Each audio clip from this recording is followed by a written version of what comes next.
Você está ouvindo Jornal Brasil Atual. As notícias que os outros não dão. Agora são 8h26 e vamos conversar com o advogado e professor de Direito da Universidade de Fortaleza, Unifor, também integrante da Associação Brasileira de Juristas pela Democracia, a BJD Núcleo Ceará, Marcelo Uchoa. Bom dia, Uchoa. Bom dia, Glauco. Prazer participar do Brasil Jornal Atual sempre. Prazer é nosso. Uchoa, ontem a gente teve uma decisão do Supremo Tribunal Federal reafirmando, na prática, o poder dos governadores e prefeitos para determinar medidas restritivas durante essa pandemia do coronavírus. Uma decisão que, na prática, acaba esvaziando os poderes aí do governo Bolsonaro, e a gente sabe que o presidente da República é contra, né? É contrário às medidas de isolamento muito restritivas do ponto de vista dele. Queria que você comentasse a respeito dessa decisão e também falasse a respeito aí de mais um episódio desse conflito federativo que a gente tem no Brasil. Bom, Glauco, na verdade a decisão do STF ela não esvazia os poderes do presidente da República.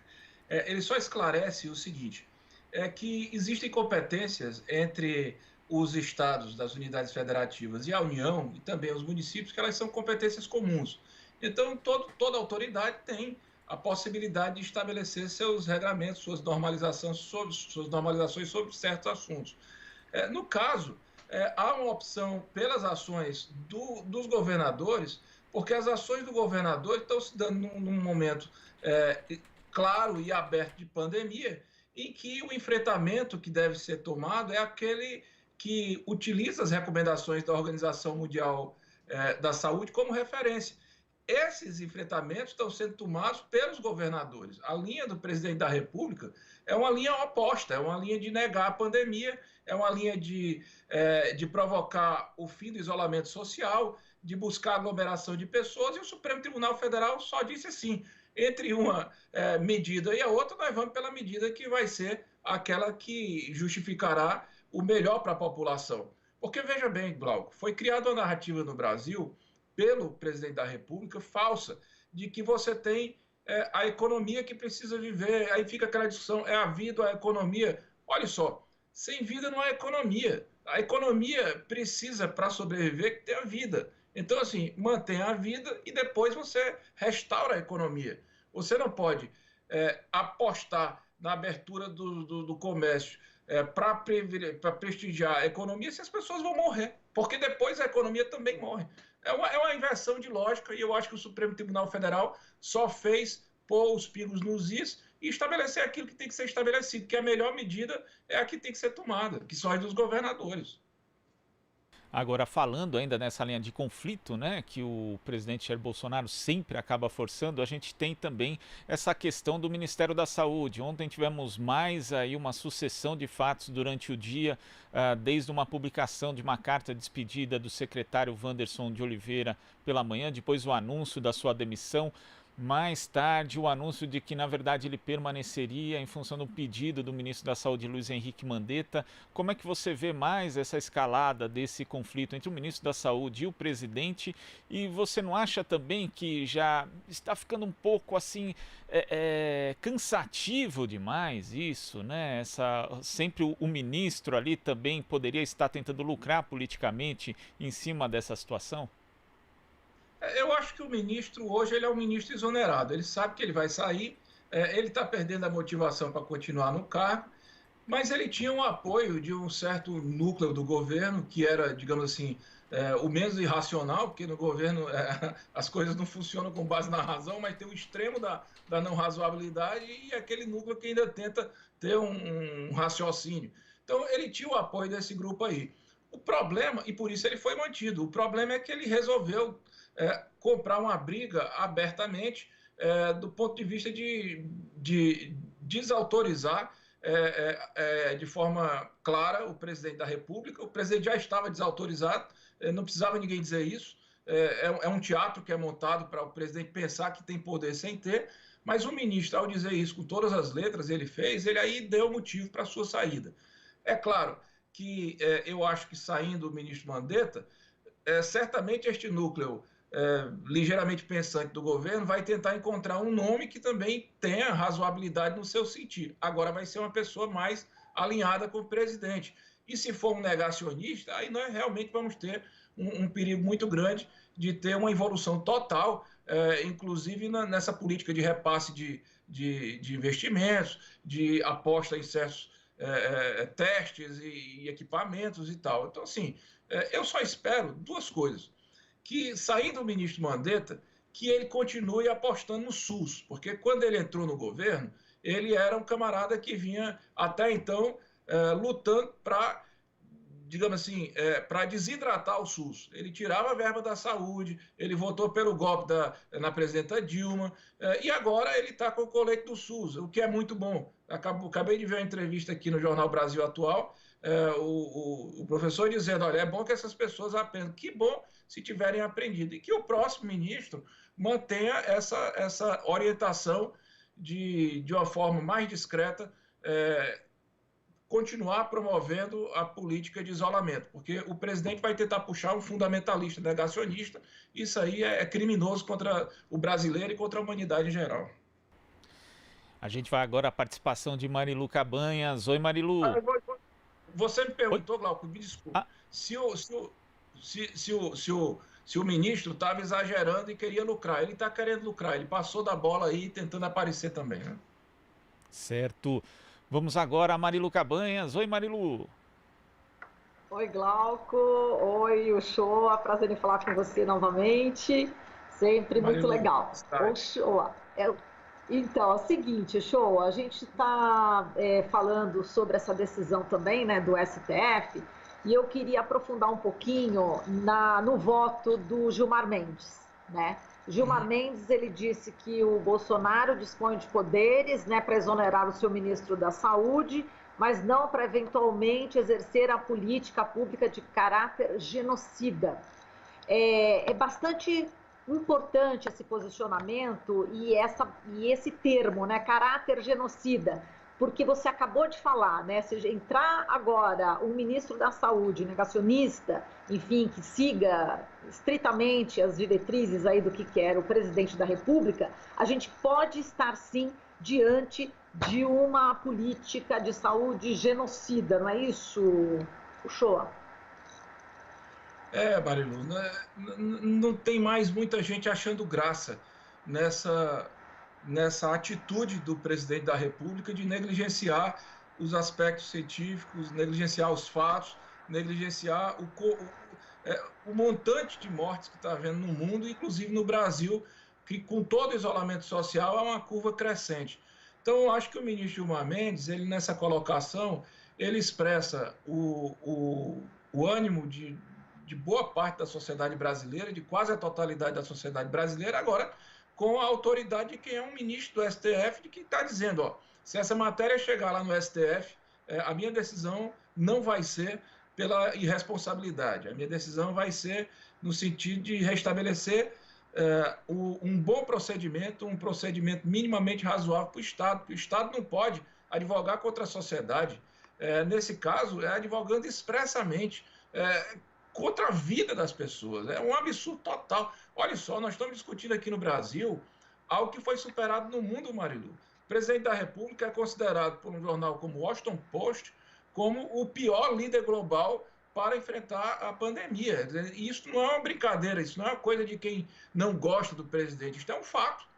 E está certo isso? É lógico que não está certo. Se o presidente quiser ele sozinho e sei lá, fazer o que ele quiser da vida dele, mas assim, das pessoas, pôr em risco as pessoas, contaminar as pessoas, divulgar falsas informações. Hoje mesmo eu vi, por exemplo, desmistificando aquele fake news de que a água tônica tem a mesma substância da cloroquina e, portanto, pode ser tudo isso. Não pode, Marilu.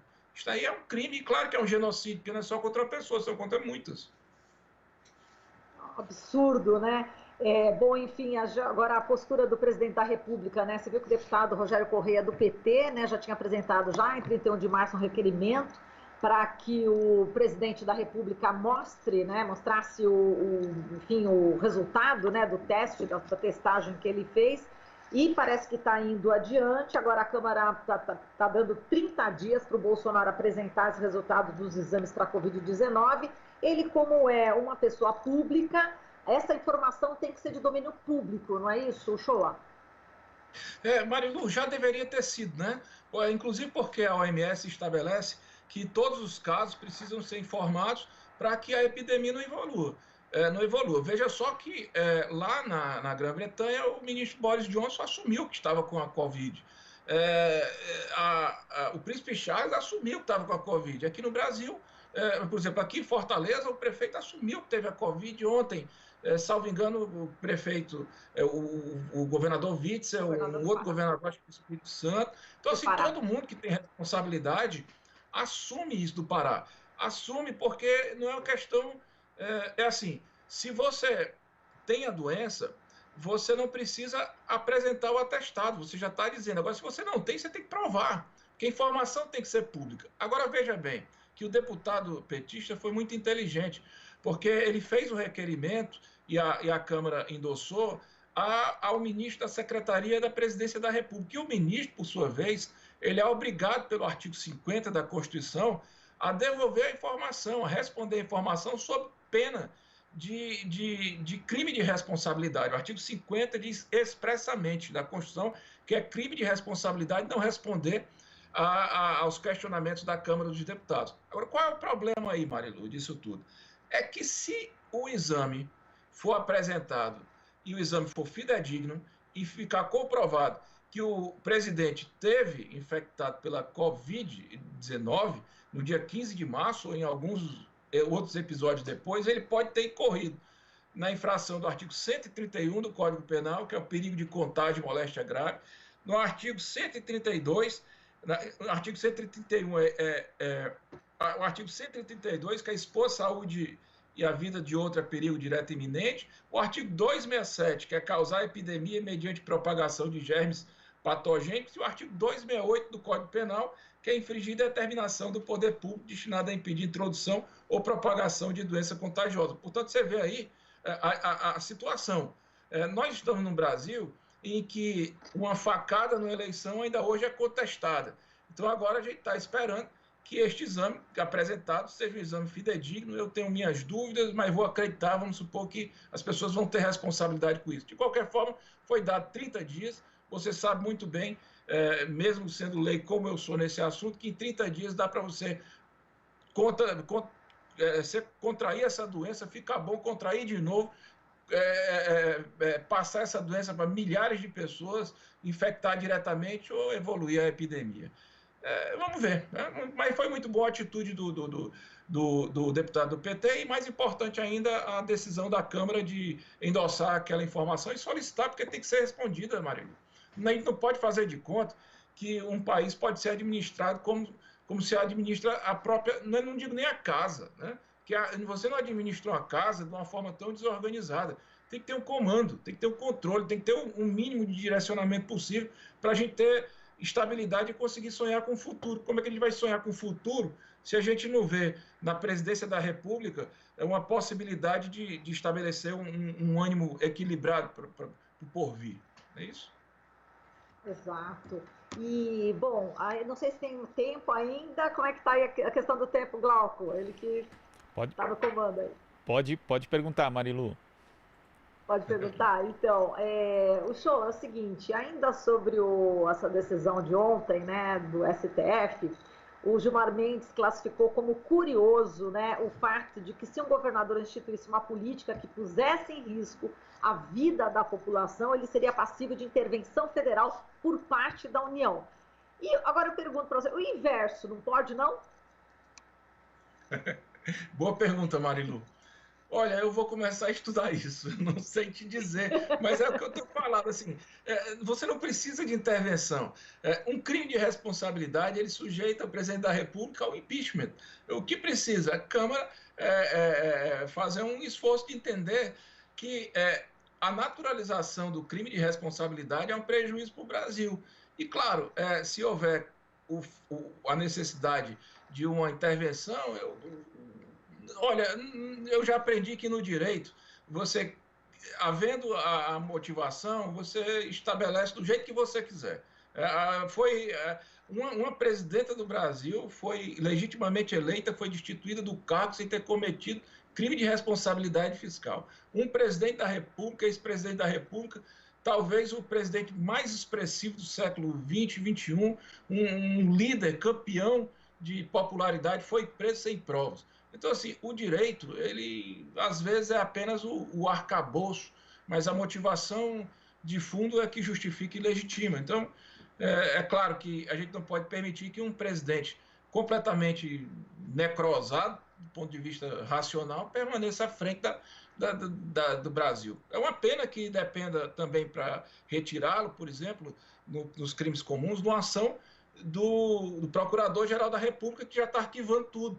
Mas é o caso de entrar também com o pedido de impeachment do Procurador da República, que ele solicite um exame de interdição. Quer dizer, tem vários caminhos para isso aí. É bom que o ministro Gilmar Mendes diga isso, porque ele já aponta, ele não está dizendo, pode ter intervenção contra o presidente, mas ele está dizendo, vamos estudar sobre isso, vamos pensar nessa hipótese. O que não dá para permitir é que o presidente administre pensando que está administrando a cozinha dele, quando na verdade ele está administrando as nossas vidas. Perfeito. Obrigada, Uchoa. Beijo para você. Passa para o Glauco. Eu que agradeço, Marilu. Um beijo. Uchoa, queria agradecer muito a sua participação aqui no Jornal Brasil Atual e até a próxima. Glauco, um abração, um abraço e boa sorte, e fiquemos em casa todos. Vamos para a luta. Em casa. É isso aí. A luta, mais em casa. Um abraço, Uchoa. Conversamos aqui com o advogado e professor de Direito da Universidade de Fortaleza, integrante da Associação Brasileira de Juristas pela Democracia, Marcelo Uchoa. Aqui você ouve as notícias que os outros não dão. Jornal Brasil Atual.